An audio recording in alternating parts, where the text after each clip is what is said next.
I need this mic a little further down. Good morning. It's wonderful to be with you. What a great audience and a great opportunity. And just because we're short on time, usually you kind of start out by telling a joke or an interesting story or something, but I think we're just going to start moving so that we have time for some questions. And today I want to talk about assumptions. And this applies, some of them will be specific to the book of Abraham, but many of them the principles we'll talk about apply to any of the issues that we often think about in relation to faith.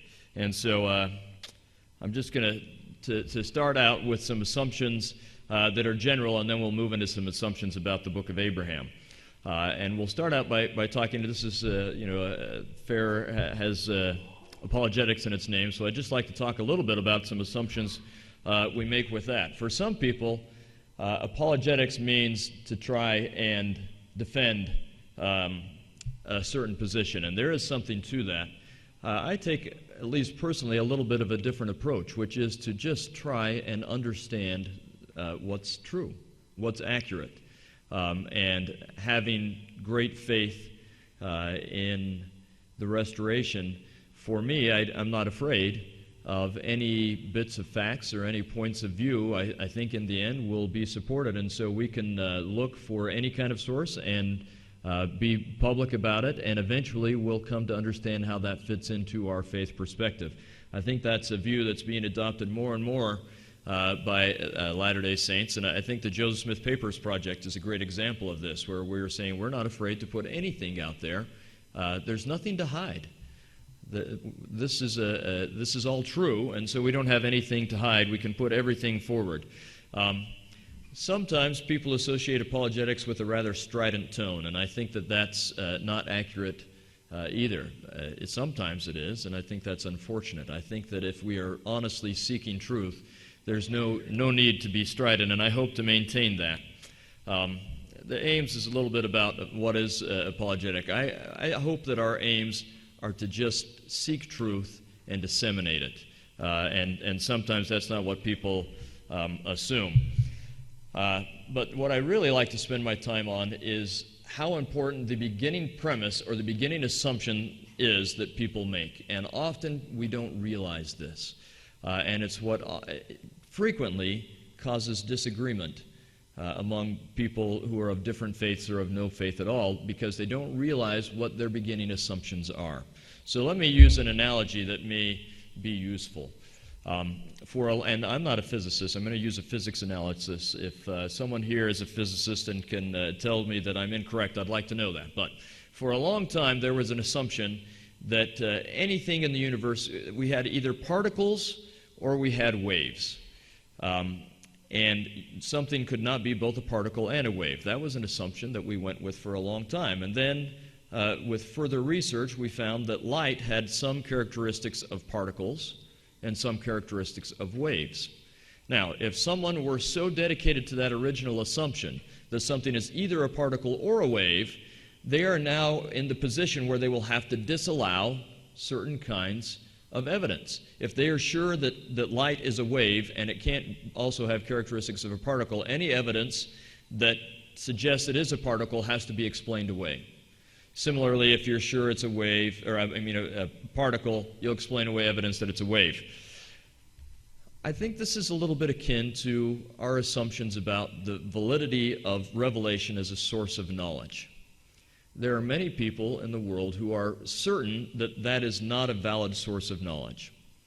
And beginning with that assumption, then anything having to do with the restoration and Joseph Smith as a prophet has to be discarded.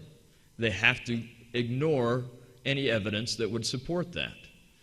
And I've seen this happen. I've seen people who are critical of Joseph Smith when something comes up that kind of supports something he had translated through inspiration. I've seen emails where they say, well, that can't be true. He couldn't have actually known that, even though it seems that he knew it. That's their attempt to explain things away because it doesn't fit in with their beginning assumption. So I'd like to be clear about my beginning assumption. I believe revelation is a valid source of knowledge. We should pursue things with our mind, but we should also pursue it with the part of our mind that listens to the Holy Ghost. And so I start out with an assumption that the Book of Abraham and the Book of Mormon and anything else excuse me, that we get from the restored gospel is true. Therefore, any evidence I find, I will try and fit into that paradigm. I don't feel that I need to defend that paradigm. I feel that I want to understand the evidence that I find within that paradigm, because to me it's a given that it's true. There are others who will assume that it's not true, and on these points we'll just have to agree to disagree, but we will understand one another better when we understand how our beginning assumptions color the way we filter all of the evidence that we find. To that point, we'll return a few times as we go throughout these ideas about the Book of Abraham. But I'd just like to emphasize that to me, epistemologically, meaning our method of learning, includes revelation. I think that's valid, and we cannot give up that point as many people do. We also make a lot of assumptions about the story of the Book of Abraham, meaning how we got the Book of Abraham. And we keep finding that things that we once thought were true are not true, and so on. Another assumption that I don't want to make here is that everyone here is familiar with that story. And so while we're going to talk about other points, I want to very, very quickly go through this story. So, Antonio Lobolo, in the early 1800s, is working for the French government in Thebes, finds all sorts of things. He's part of one of the people who found major sources of collections for libraries like the Turin Museum, the Louvre, and so on. But he also sometimes sold these small parts of what he found as private collections. One of these made its way to the U.S., and eventually Michael Chandler ended up being associated with this. We're not even sure if he owned them or if he was just acting as an agent for those who owned them. But eventually Michael Chandler ends up being associated with this. A man named Benjamin Bullock, who is not a member of the church but would later become a member of the church, convinces Chandler that as he's been going around and showing these mummies and papyri and charging people to see them and is now working on selling them off, I don't know if he's bored with it or if it's just proved to be not profitable, he convinces him to take the remaining part of his collection. He's down to 4 mummies and a few scrolls and some other fragments of papyri, to Joseph Smith. And so he travels to Kirtland. Joseph Smith is inspired to acquire the papyri, and Chandler won't separate the papyri and the mummies, so he has to buy the mummies and the papyri. This is in July of 1835, and Joseph Smith begins translation then. He translates, well, before we get into the publication, he translates sporadically for a while. The month of November 1835, he spends a lot of time translating, and then that translation, for the most part, stops early in December, as instead they hire a Hebrew teacher, and he donates or gives his time to studying Hebrew, and the Egyptian studies and the translation of the Book of Abraham largely stops. There will be some of it that picks up again in 1842, and right now we're still trying to figure out how much is translated in 1842 and how much was translated in 1835. So from 1835 to 1842, a number of times Joseph Smith says he would like to work on this again, but he never is able to. He does publish what we have as the Book of Abraham in 3 installments in the Times and Seasons in 1842 in Nauvoo, and spends a few days. His journal talks about how he spends a few days translating during that time period. It's hard to know whether he's actually translating or if that's his word for making inspired editorial changes as he publishes this. In any case, it's published in the Times and Seasons. Eventually, Elder Richards takes his copies, Franklin Richards takes his copies of the Times and Seasons with him when he serves a mission as mission president in England, uses those to create a little booklet that he calls the Pearl of Great Price. The saints in England take those with them, including the Willie and Martin Handcart companies, whom Richards passes as he's going back to Salt Lake. They take them with them to Salt Lake. Other people think these are neat, and eventually the church puts them together in a book, and in 1880 it's canonized, and that becomes the Pearl of Great Price. And that's how we get the Book of Abraham as part of our Scripture. So here you can see just a couple of pictures. March 1st is the first installment in the Times and Seasons. Now, after Joseph Smith publishes these, his mother is making her living by showing the papyri and the mummies and charging people 25 cents to see them. When she dies, Emma and her new husband sell the papyri immediately, most likely to pay down some of the debt they've inherited. And it goes, as far as we knew for a long time, it all went to a museum in St. Louis that was eventually sold to Chicago, and that museum burned in the Great Chicago Fire. We can trace that it was there ahead of time and it wasn't there after the fire, and for a long time we thought that was the entire collection.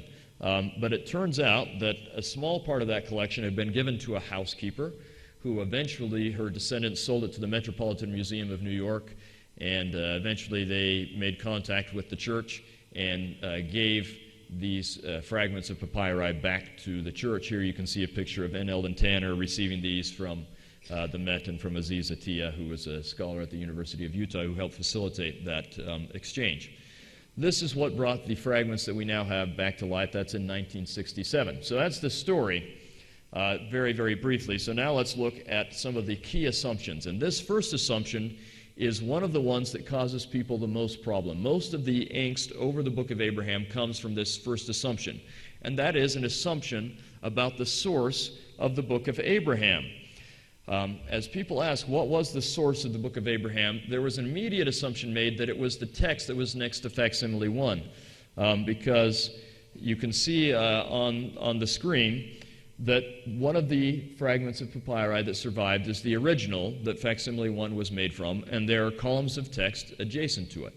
Now, this was a reasonable assumption, that Joseph Smith would be translating from the text adjacent to it. And I want to be clear, it's not making assumptions that is problematic. We have to make assumptions if we're going to move forward in furthering our knowledge.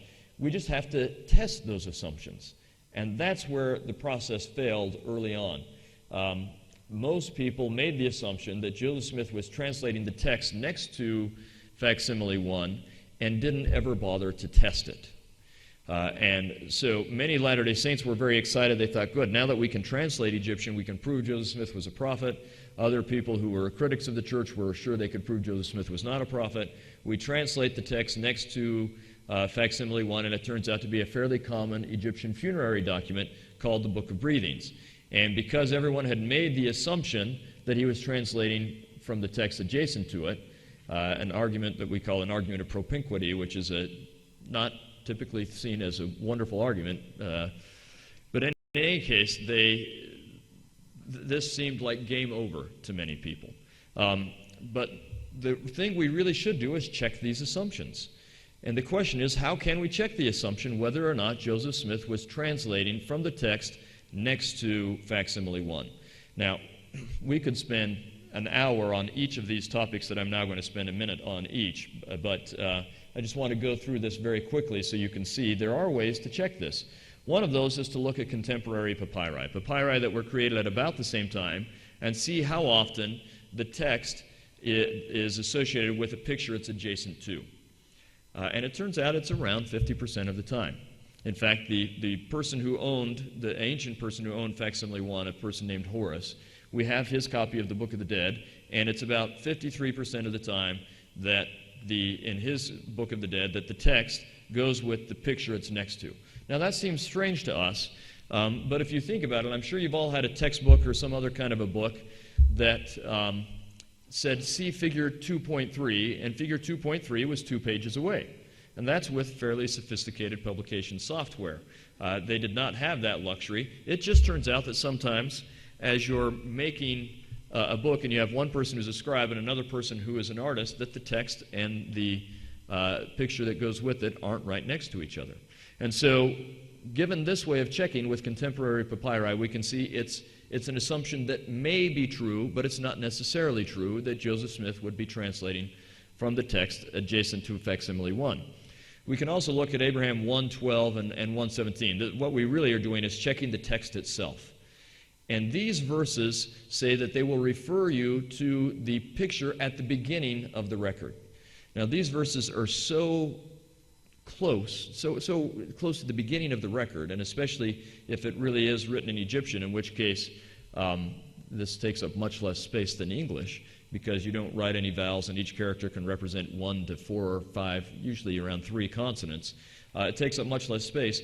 This would be right next to the picture if he had been translating the text adjacent to facsimile 1, the verses suggest that the picture is some distance. It's at the beginning, whereas the text is not at the beginning. And so it suggests that the picture is not adjacent to the text, just from the text itself. So there's another thing that as we look at it, it doesn't mean that this is a wrong assumption, but it doesn't mean we can be safe in making this assumption. The last way that we can test this assumption is to look at the eyewitness accounts. What do the eyewitnesses who see the papyri and hear either Joseph Smith or Lucy Mack Smith or someone else say the source of the Book of Abraham is, what do they say it is? And they consistently, well, most of them don't talk about it at all. I've spent now about 6 years, and I just finished last week, in fact, going through and double-checking every source that I've been able to find. I've got 112 pages of just quotations, and we've double-checked to make sure that we have them word for word, and we're working on getting this published. After going through 112 pages of quotations of people who saw the papyri or the mummies, most of them say nothing about the source of the Book of Abraham. Only a few do. And those who do are usually not very clear about exactly what the source is. There are a very few that are, and they agree that the source is the long roll of papyrus. And they are saying this after we know that facsimile 1 and the text adjacent to it has been separated and mounted on paper and put under glass. So in essence, they are saying it is not the text adjacent to facsimile 1. It is a different text on the long roll or the scroll of papyrus.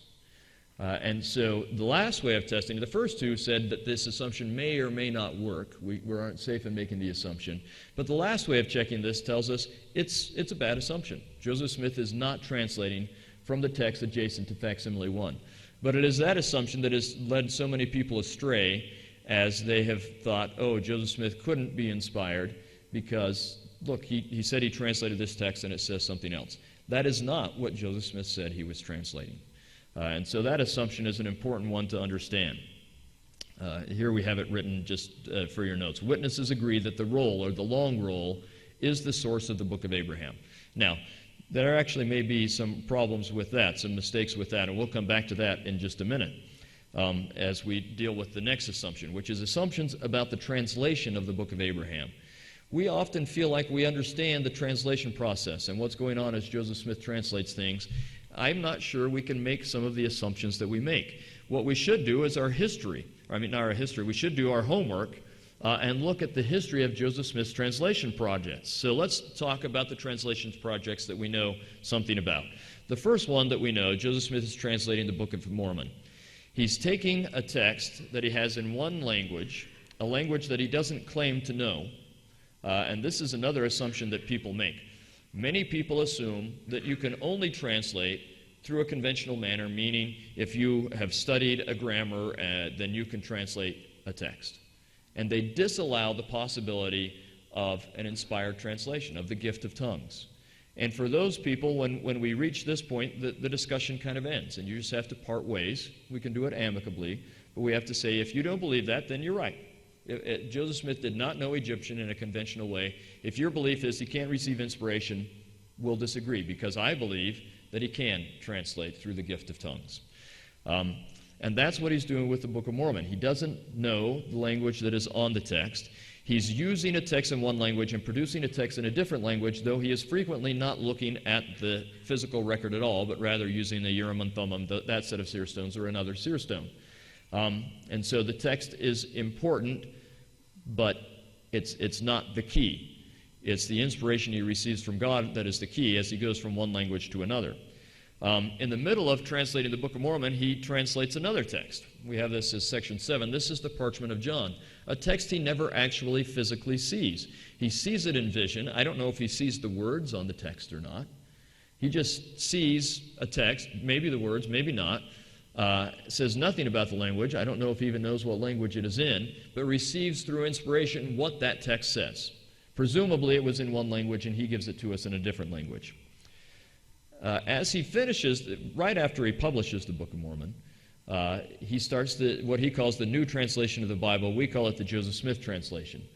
This is where he looks at a copy of a text in English and gives us another text in English except for that what he's giving us in that second text isn't on the first text.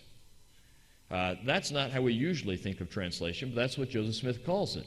He is looking at an English copy of the Bible and giving us an English copy with new information. That's for Joseph Smith translation. So the question is, how does he translate the book of Abraham? Is it one of these methods? Is it a combination of all of them? Or is it something completely different? And in the end, we don't know. We know that he receives the papyri and that he starts translating. He certainly, at times, refers to the papyri, which suggests one of two things. One, that at least some of the text is on the papyri in a different language, presumably Egyptian. That some of the text, at least some of it, is on there, and he is translating from that papyrus to another. It's also quite possible that the papyri serves as a catalyst, just like the English text of the Joseph Smith translation serves, that as he looks at the papyri, revelation just starts to come to him for what we need as the book of Abraham. A book that I believe is a real book that was written, but I don't know if it was even on the papyri. It may have been, and it may have been that it served to give him inspiration for what we needed, just like the book of Moses is the Joseph Smith translation of Genesis, only it's a whole bunch of stuff that isn't in Genesis the way we have it or the way that Joseph Smith had it. And there may be a combination of these things. Joseph Smith does talk about, as he's working on an alphabet and grammar, the principles of astronomy as understood by the ancients unfolding to his view. That sounds like revelation to me. I don't know for sure, but that's language that indicates something revelatory is going on. And so it's quite possible that he's maybe getting some things that are on the papyri and some things that are not, but that he is receiving from God just as he did with the Joseph Smith translation. In the end, we don't know, and we need to be careful about making assumptions that we do know. Let's take one final topic, making assumptions about the facsimiles of the book of Abraham. And the question is, what was Joseph Smith comparing these to? People frequently want to see how Joseph Smith says, or how he interprets the facsimiles to what ancient Egyptians would have said they meant. And there's a problem there are a number of problems with doing this. One is that we assume that we can figure out what the ancient Egyptians thought these meant. And that's not necessarily so easy. So, for example, in most of these drawings, they don't label. Not in the ones Joseph Smith had, not in any that we work with as Egyptologists. In most of them, they do not label what various characters are and what they mean. Sometimes they do. The time period they did this the most is what we call the New Kingdom, say roughly around 1600, 1500 BC. But the drawings that we have were created about 200 BC. And so we have over 1,000 years in between. And the way that they might interpret these drawings certainly would change over a 1,000-year period.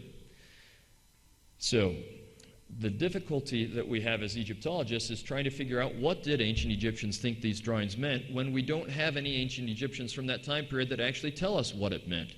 My colleague and friend John Gee once did find a hypocephalus, that's the kind of drawing facsimile 2 is, that did have some labels on it as to who these characters were and what they meant. And so he compared those to what Egyptologists had long been saying they meant and found out that most of the time we were wrong. So you see the problem with this assumption. If we want to compare what Joseph Smith said to what the ancient Egyptians would have said, we can't do it because we're assuming that Egyptologists can tell us what ancient Egyptians said. We don't have any of them around to interview. So we go to Egyptologists, and sometimes we Egyptologists just don't know. And sometimes we're wrong in what we think we know. But I think that there's a larger issue here. I don't know that we should be comparing what Joseph Smith said these things meant to what ancient Egyptians would have thought they meant. It's very possible that we should be asking how would ancient Jews have interpreted these drawings? We know they used Egyptian literary and visual motifs and gave them their own interpretation. Is that what we should be looking for? Is that what Joseph Smith was telling us? Is how ancient Jews around 200 BC would have interpreted these things? And in the end, we don't know. And if that is what he was telling us, we don't have any evidence at all as to what they would have thought about these. And so we can't make that comparison. What if Joseph Smith was not telling us what ancient Egyptians in general would have thought of these, but what a small group of ancient Egyptians would have thought? Because we do know that there was a group of Egyptian priests who, around this time period when these drawings were created, about 200 BC, and the originals may have been created long before that, but the copy that we have, facsimile 1, was created around 200 BC. It may be a copy of a copy of a copy, as I'm sure the text of the Book of Abraham is. But in any case, there was a group of priests in Thebes, Egyptian priests, who were collecting stories about biblical characters, in particular Abraham and Moses, and Jehovah for divine characters. They were collecting stories about them and using them in their own rituals. And these people certainly took Egyptian motifs and Egyptian spells and gave them a new twist as they applied them to Abraham and Moses and Jehovah. So is Joseph Smith telling us how this small group of Egyptians would have interpreted these drawings? In the end, we don't know. Maybe Joseph Smith is telling us not how any ancient individual would have interpreted these, but what we needed to get out of them. That's a real, very real possibility. In the end, we do not know. And we have to be careful even in assuming that Joseph Smith understood fully his own translation process. He knew that he got these things as gifts from God. It was also very clear he would like to learn it on his own. And sometimes it's clear that he would receive revelation from God, but wasn't fully aware of even how that inspiration came to him. In the end, we'll have to return to the initial assumption that I spoke about, and that is the assumption that revelation is a valid source of learning. If we had more time, I could demonstrate to you all sorts of things that supported, from an ancient perspective, that supported what Joseph Smith tells us about Abraham, about the book of Abraham, about the drawings and so on. There's all sorts of evidences that support what Joseph Smith said. There are also some things that don't quite seem to match up given our current state of understanding as Egyptologists, although that state changes quite a bit. And this is the important point. We would be mistaken to assume that what I know as an Egyptologist or other Egyptologists know is 100% safe. I can't use my favorite textbook for teaching Egyptian history anymore because there's too much information in it that is wrong, though 10 years ago I taught it as if it was absolutely, surely true. But as we do more research, we learn that many of the things that we taught 10 years ago were wrong. There are very few textbooks that are used in college that are more than a couple of years old because we keep finding new information and finding out that what we said before was wrong. While the academic process and our intellectual process is something I'm deeply invested in and believe in very much, it works best when we realize its limitations and understand that we will continually find out that things we thought were true today are not true tomorrow. That has never been the case with revelation as a source of knowledge. That's a source of knowledge that something I learned 10 years ago, I can still trust today. It's a safe source of knowledge, and that method of learning is one that I feel comfortable in trusting. It's an assumption that I feel can be backed up.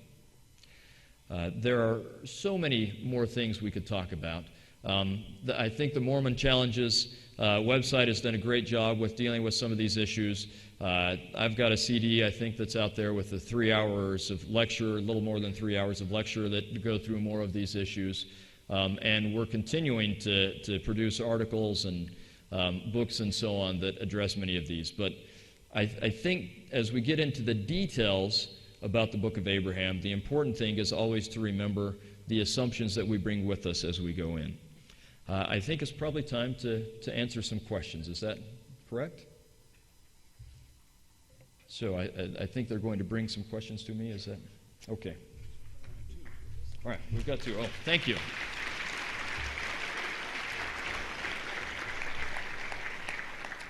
Okay, one of these is about our plans, or my plans for writing.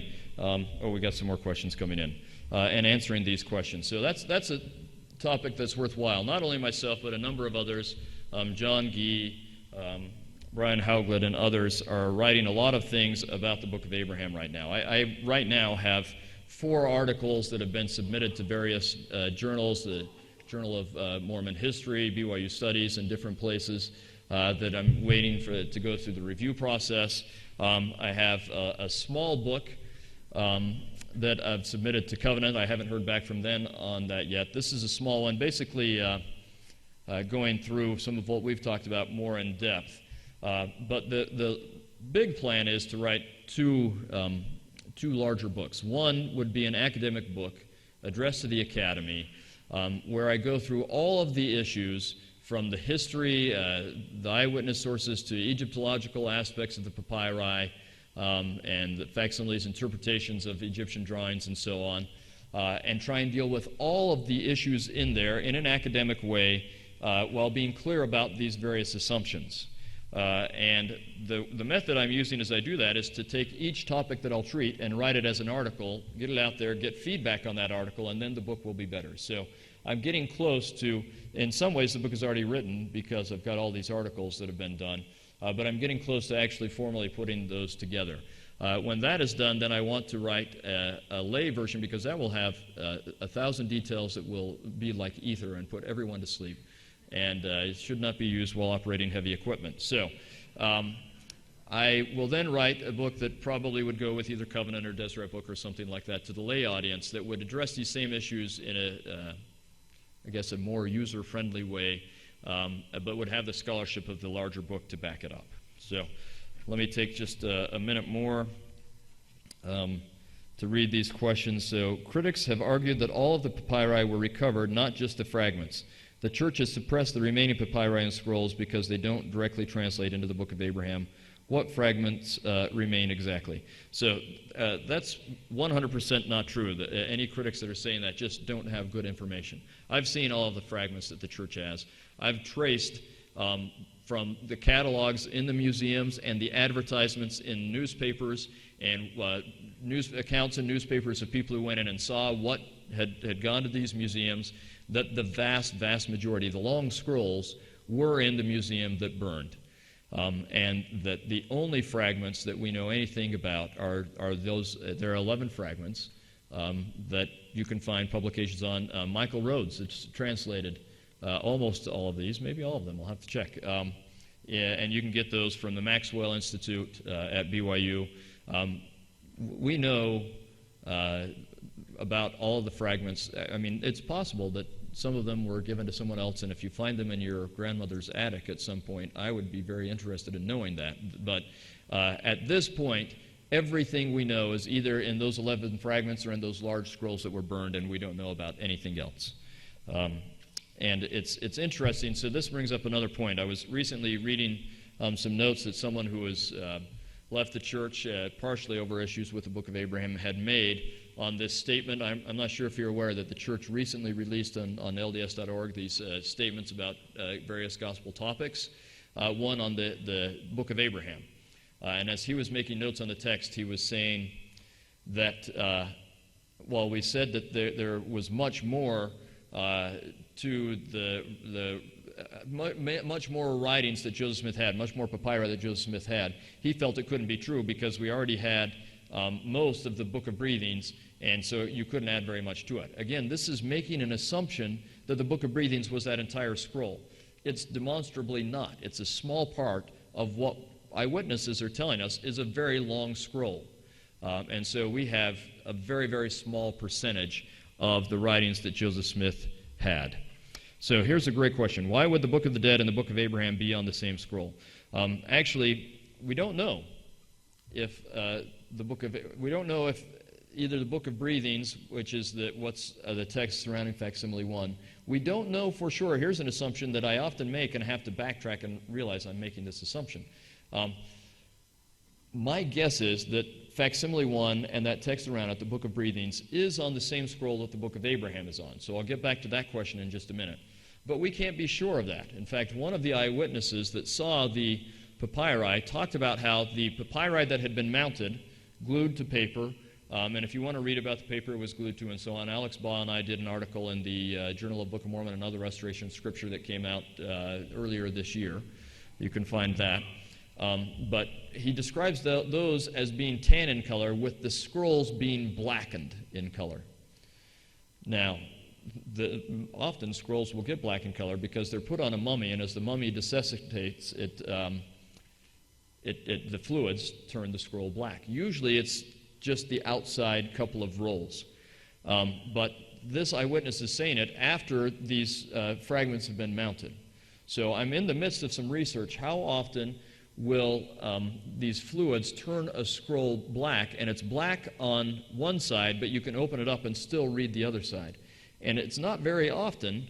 I'm not sure if it happens at all yet. This is a research project I'm just starting, because typically if it gets through one layer to the next, it colors that entire layer.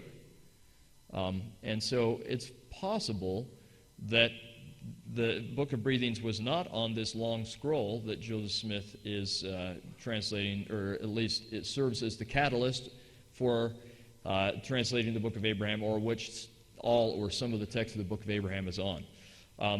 But the question, why would they be on the same scroll? There were frequently lots of different texts on one scroll, especially larger scrolls. And we have lots of accounts that this is a longer scroll. Just to give you an example, the second scroll is the Book of the Dead, as far as we can tell. It was the Book of the Dead. The Book of the Dead is a much larger text than the Book of Breathings. But the witnesses tell us that scroll is the small scroll, and the other one is larger. So that suggests to us that the scroll that had, if facsimile 1 was on that larger scroll, that scroll had not only the Book of Breathings, but a number of other texts, one of which could very easily be the Book of Abraham, because, again, it was owned by a priest who was living in Thebes at a time when we know priests were collecting stories about Abraham and Moses and other biblical characters. So that's a great question. I think we have time for just a few more. Did Joseph Smith use the same stone for the Book of Abraham that he used for translating the Book of Mormon? That's a really good question. So to be clear about this, we know that when Joseph Smith was translating the Book of Mormon, he used the seer stones that we often call the Urim and Thummim, but talks about how those were a little bit difficult to use because of their size. And in fact, there's an account that suggests that he may have, it talks about these being put in rims that were kind of like glasses, that he may have popped one out to try and use it. It was a little bit easier that way. But it turns out that at least a good share of the time, if not most of the time, he was using another seer stone as he translated the Book of Mormon. Now, I mean, the Urim and Thummim and this other seer stone, they're all seer stones. What a blessed, wonderful thing that the Lord provided aids for Joseph Smith to translate from. In fact, as I talk to my students about this, and they'll ask, well, why would he need a seer stone at all? And I think it served, I don't know, God hasn't told us why, Joseph Smith hasn't told us why, but it seems to me that it served as an aid to inspiration or revelation or translation in a way that Joseph Smith and his culture expected. The Lord speaks to us, when it says that he speaks to us in our own language, I think that's not just whether it's English or Spanish, it is also in the manner we're accustomed to communicating. And this is something that Joseph Smith would have expected in his day. We don't expect it in our day. Our equivalent would be Mormon Tabernacle Choir and the Celestial Room of the Temple. When we need aid for inspiration, these are the things that make it easier for us to receive inspiration or revelation from God. For Joseph Smith, it was a seer stone. Now, there are very few accounts to say anything about whether he used this seer stone in translating the Book of Abraham or not, but there are a few that suggest that he did. Wilford Woodruff, in his journal, has a short time period where he refers to Joseph Smith all the time, but there's a short time period where he just keeps referring to him as Joseph the Seer. It's in 1842, early 1842. It happens to be the same time period that Joseph Smith is publishing and doing at least some translation efforts on the Book of Abraham and publishing the Book of Abraham. And that's the same time period that Wilford Woodruff keeps calling him Joseph the Seer. And as he talks, in one entry, as he talks about the Book of Abraham and Joseph bringing to light ancient Scripture, he talks about the Urim and Thummim. Now, at this point, the Urim and Thummim has been given back, and they call the seer stone the Urim and Thummim. And he says it's the first time he's seen it. That suggests, and there's one other account that from someone who says that Joseph Smith used that seer stone as he translated the book of Abraham. But it's an account that is written many years after, so you always have to be just a little bit careful with those kinds of accounts. Take them with a grain of salt. But that suggests that probably Joseph Smith did use the seer stone at least a bit, if not continually, as he translated the book of Abraham. Again, just a marvelous gift. I think sometimes we underestimate the marvelous gift that we receive as Joseph Smith received the gift of tongues and was, through that gift from God, able to give us such amazing and powerful light. And so maybe let me close. There are a lot of other questions that I'll try and get to somehow and sometime. Just for your information, I'm also right in the middle of publishing a series of columns on Meridian Magazine that I think Fair is linking to on the book of Abraham, where some of these questions will be answered. But now I can't remember what I was saying before that. I'm getting old and senile. In any case, one of the things that makes me sad is we spend so much time on the issues about the book of Abraham that it takes away from our opportunity to talk about the text of the book of Abraham itself, which is so rich and so marvelous and so powerful, and which, when we study, gives us the opportunity to receive that revelation that is such a valuable source of learning. I think that's where we need to focus more of our efforts, and I try and do it a little bit in this series of lectures on the CD, but we need to focus more of our efforts on the blessings of truth and light that come from the text of the book of Abraham that we receive, fortunately, because Joseph Smith is an inspired translator. Thank you very much for your questions and your time, and I say this in the name of Jesus Christ. Amen. Thank you.